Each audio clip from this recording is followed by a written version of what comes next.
ಭಾಷಣ ಪ್ರತಿಬಂಧಕ ಕಾಯ್ದೆ ಈ ಮಸೂದೆಯನ್ನ ಮಂಡಿಸೋದಕ್ಕೆ ಸರ್ಕಾರ ಹೊರಟಿದೆ. ಈ ಕುರಿತಾಗಿ ನಮ್ಮ ಜೊತೆಯಲ್ಲಿ ಮಾತಾಡೋದಕ್ಕೆ ವಜ್ರದೇಹಿ ಮಠದ ರಾಜಶೇಖರಾನಂದ ಶ್ರೀಗಳು ಈಗ ಸಂಪರ್ಕದಲ್ಲಿದ್ದಾರೆ. ಗುರುಗಳೇ ನಮಸ್ಕಾರ. ನಮಸ್ತೆ. ನಮಸ್ತೆ, ಹೇಗಿದ್ದೀರಿ ಗುರುಗಳೇ? ದೇವತಾನುಗ್ರಹ ಚೆನ್ನಾಗಿದೆ. ನಮ್ಮ ರಿಪಬ್ಲಿಕ್ ಟಿವಿಯ ಎಲ್ಲ ಸಿಬ್ಬಂದಿಗಳು ಚೆನ್ನಾಗಿರ್ಲಿ, ಮಾಲಕರು ಚೆನ್ನಾಗಿರ್ಲಿ ಅಂತ ಪ್ರಾರ್ಥಿಸ್ತೇವೆ. ನಮಸ್ಕಾರ ಗುರುಗಳೇ. ಈಗ ದ್ವೇಷ ಭಾಷಣ ಪ್ರತಿಬಂಧಕ ಕಾಯ್ದೆಯನ್ನ ಈ ಸರ್ಕಾರ ಚಳಿಗಾಲದ ಅಧಿವೇಶನದಲ್ಲಿ ಮಂಡಿಸೋದಕ್ಕೆ ಹೊರಟಿದೆ. ಇದರ ಹಿಂದಿನ ಅಜೆಂಡಾ ಏನಿರಬಹುದು ಅಂತ ತಮ್ಗನ್ಸುತ್ತೆ ಗುರುಗಳೇ? ನಾವು ಕಂಡ ಪ್ರಕಾರ ಪ್ರಸ್ತುತವಾಗಿ ಸರ್ಕಾರ ತಿಪ್ಪರ್ಲಾಗ ಹೊಡೆಯುತ್ತಾ ಇದೆ. ಯಾವುದೇ ವ್ಯವಸ್ಥೆ ಇಲ್ಲ ಸರ್ಕಾರದಲ್ಲಿ, ಏನನ್ನ ಸಮರ್ಥಿಸಿಕೊಳ್ಳುವ ವ್ಯವಸ್ಥೆಯು ಸರ್ಕಾರದಲ್ಲಿ ಇಲ್ಲ ಅಂತಾದಾಗ ಕುಣಿಯಲಿಕ್ಕೆ ಬಾರದವ ಅಂಗಳ ಡೊಂಕು ಅಂದ ಹಾಗೆ ಸರ್ಕಾರ ಈ ಮಸೂದೆಯನ್ನ ತರಲಿಕ್ಕೆ ಹೊರಡ್ತಾ ಇದೆ. ಹೊರಡುವ ಉದ್ದೇಶ ಇಷ್ಟೇ, ಹಿಂದೂಗಳನ್ನ ಹಣಿಯಬೇಕು, ಹಿಂದೂ ಮುಖಂಡರನ್ನ ಹಣಿಯಬೇಕು. ಈಗ ನಮ್ಮಂತವರು ಎಲ್ಲ ಕಡೆ ಹೋಗಿ ಸಮಾಜಕ್ಕೆ ತಿಳುವಳಿಕೆ ಮಾಡುವ ಕೆಲಸ ಮಾಡ್ತೇವೆ. ಆ ಕೆಲಸವನ್ನ ಹತ್ತಿಕ್ಕಬೇಕಾದ್ರೆ ಅದಕ್ಕೊಂದು ಮಸೂದೆ ಬೇಕು, ಒಂದು ಗುರಾಣಿ ಬೇಕು. ಆ ಗುರಾಣಿಯನ್ನ ಬಳಸಿಕೊಂಡು ನಮ್ಮನ್ನ ಹತ್ತಿಕ್ಕುವ ಕೆಲಸ ಮಾಡುವ ಪ್ರಯತ್ನ ಮಾಡ್ತಾವೆ ಅಂತ ನಮ್ಗೆ ಅನಿಸ್ತದೆ. ಇದೇ ಕೆಲಸವನ್ನ ಒಂದು ಟೆಸ್ಟ್ ಮಾಡಿ ನೋಡಿತು. ಅದೃಶ್ಯ ಕಾಡಸಿದ್ದೇಶ್ವರ ಸ್ವಾಮೀಜಿಗಳನ್ನ ಬಂಧಿಸುವ, ಅಂದ್ರೆ ಅವರನ್ನ ನಿರ್ಬಂಧಿಸುವ ಕೆಲಸ ಆಯಿತು. ಆ ನಿರ್ಬಂಧಿಸುವ ಕೆಲಸ ನ್ಯಾಯಾಲಯದಲ್ಲಿ ಬಿದ್ದು ಹೋಯಿತು. ಹಾಗಿರುವುದರಿಂದ ಸರ್ಕಾರಕ್ಕೆ ಒಂದು ಪ್ರಯೋಗ ಮಾಡಿ ನೋಡ್ಲಿಕ್ಕೆ ಒಂದು ಪ್ರಯತ್ನವನ್ನ ಕನ್ನೇರಿ ಶ್ರೀಗಳ ಮೇಲೆ ಮಾಡಿತು. ಹಾಗಾಗಿ ಇಲ್ಲಿ ಇವರದಾದಂತಹ ಆಲೋಚನೆ ಏನಿದೆ, ಅಭಿವೃದ್ಧಿ ಮತ್ತೆ ಸರ್ಕಾರದ ನಿಲುವಳಿಯ ಬಗ್ಗೆ ಅವರಿಗೆ ಗೊಂದಲ ಇದೆ. ಅಭಿವೃದ್ಧಿಯ ಸ್ಥಿತಿಯಲ್ಲಿ ಸರ್ಕಾರ ಇಲ್ಲ. ಹಾಗಾಗಿ ಬರುವಂತಹ ಮಸೂದೆಯ ಒಳಗೆ ಇಂತಹ ಚರ್ಚೆ, ಕಟಿಪಿಟಿ ಚರ್ಚೆಗಳನ್ನ ಮಾಡಿ ಮಸೂದೆ ಈ ಚರ್ಚೆಯನ್ನ ವಿಧಾನ ಪರಿಷತ್ ಮತ್ತೆ ವಿಧಾನಸಭೆಯ ಒಳಗೆ ನಡೆಯುವ ಚರ್ಚೆಗಳೇ ಹಾಳಾಗಿ ಹೋಗಬೇಕು, ಧರಣಿ ಆಗಬೇಕು.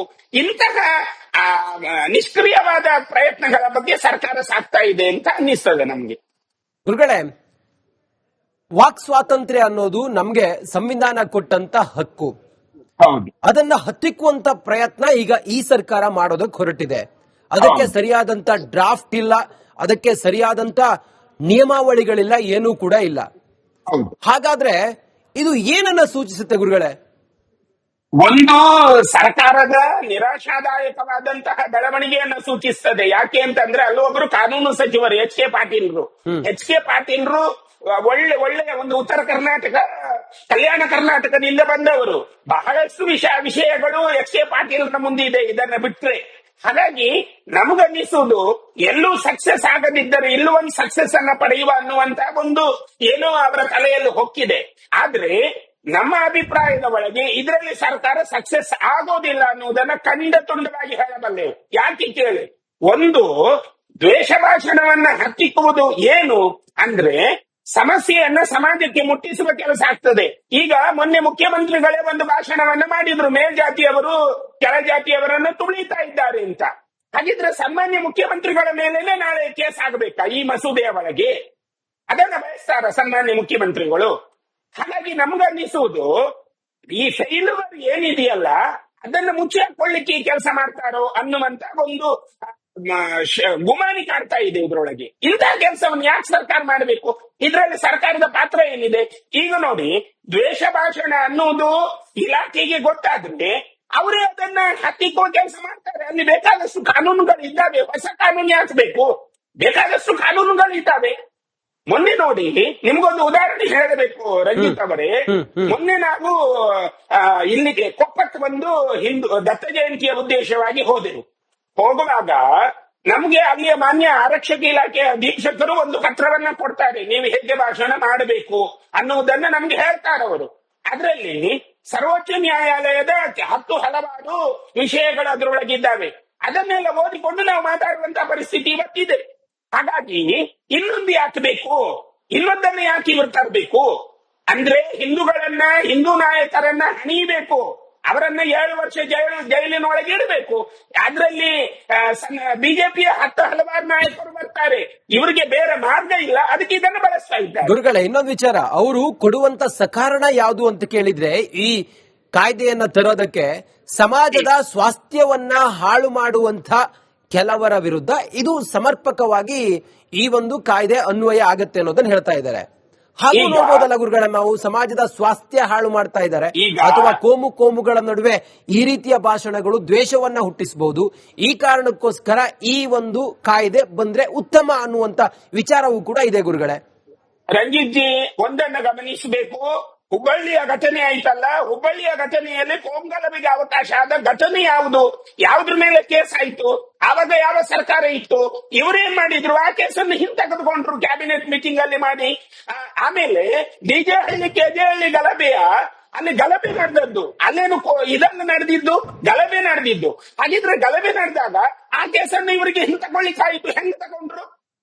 ಹಾಗಾಗಿ ಪ್ರಶ್ನೆ ಇರುವಂತದ್ದು, ನೀವು ಹೇಳೋದು ಸುವ್ಯವಸ್ಥಿತವಾದಂತ ಸಮಾನ ಸಮಾಜ, ಶಾಂತಿಯ ಸಮಾಜವನ್ನು ನಿರ್ಮಾಣ ಮಾಡಬೇಕು ಅಂತ ತಾನೆ. ಆದ್ರೆ ಇವರಿಗೆ ಕೆಲವರ ಮೇಲೆ ಕಣ್ಣಿದೆ, ಕೆಲವರು ನಾಯಕರ ಮೇಲೆ ಕಣ್ಣಿದೆ. ಆ ಕಣ್ಣಿಗೆ ಎಲ್ಲಿಯಾದ್ರೂ ಸ್ವಾತಂತ್ರ್ಯದ ಬಗ್ಗೆ ಇವರು ಹತ್ತಿಕ್ಕುವ ಕೆಲಸ ಮಾಡಿದ್ರೆ ಸರ್ಕಾರನೇ ಮುಂದೆ ಉಳಿಯಲ್ಲ ಎನ್ನುವ ಪೂರ್ಣ ವಿಶ್ವಾಸ ನಮಗಿದೆ. ಯಾಕೆ ಕೇಳಿ, ಇವರು ಈಗ ಸುವ್ಯವಸ್ಥಿತ ಸಮಾಜ ನಿರ್ಮಾಣ ಮಾಡಲಿಕ್ಕೆ ಹಲವಾರು ದಾರಿ ಇದೆ. ನಾವು ಈಗ ನಮ್ಮ ನಾಯಕರು ಅಥವಾ ಹಿಂದೂ ನಾಯಕರು ಎಲ್ಲಿ ಕೋಮು ದ್ವೇಷವನ್ನ ಬಿಟ್ಟಿದ್ದಾರೆ ನೋಡುವ ಒಂದಾದ್ರೂ ಕೇಸು ಇಲ್ಲಿ ನಿಂತದ್ದು ತೋರಿಸಿ, ಅವರು ನ್ಯಾಯಾಲಯದಲ್ಲಿ ನಿಂತದ್ದು ತೋರಿಸಿ ಸರ್ಕಾರ.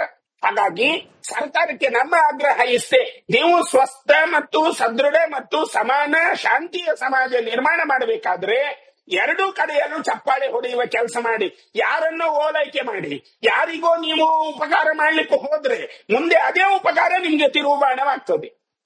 ಶ್ರೀಗಳೇ, ಇನ್ನೊಂದು ಕೊನೆಯದಾಗಿ, ಈಗ ಕೇವಲ ಇವರು ವಿಪಕ್ಷಗಳು ಮತ್ತೆ ಕೆಲವು ಸಂಘಟನೆಗಳನ್ನ ಮುಖ್ಯವಾಗಿಟ್ಟುಕೊಂಡು ಟಾರ್ಗೆಟ್ ಮಾಡಿ ಈ ಕಾಯ್ದೆಯನ್ನ ತರೋದಾದ್ರೆ, ಇವರು ಒಬ್ಬರ ಮೇಲೆ ಒಬ್ರು ನಾಲಿಗೆ ಹರಿಬಿಟ್ಕೊಂಡು ಮಾತಾಡ್ತಾರಲ್ಲ, ಒಬ್ಬರನ್ನ ಟಾರ್ಗೆಟ್ ಮಾಡಿ ಈ ನಾಯಕರು ಕೂಡ ಮಾತಾಡ್ತಾರಲ್ಲ, ಅದು ಕೂಡ ದ್ವೇಷ ಭಾಷಣ ಅಂತೇಳಿ ಪರಿಗಣಿಸಬಹುದಲ್ವಾ? ಅದು ನಿಂದನೆ ಅಂತೇಳಿ ಪರಿಗಣಿಸಬಹುದಲ್ವಾ ಗುರುಗಳೇ? ಈಗ ಅವರಿಗೆ ಬೇಕಾದ ಹಾಗೆ ಒಂದು ಕರಡನ್ನ ಸಿದ್ಧ ಮಾಡಿಕೊಳ್ತಾರೆ. ಆ ಕರಡಲ್ಲಿ ಯಾವುದೇ ರೀತಿಯ ಮೂಲ ವಿಷಯಗಳಿಲ್ಲ.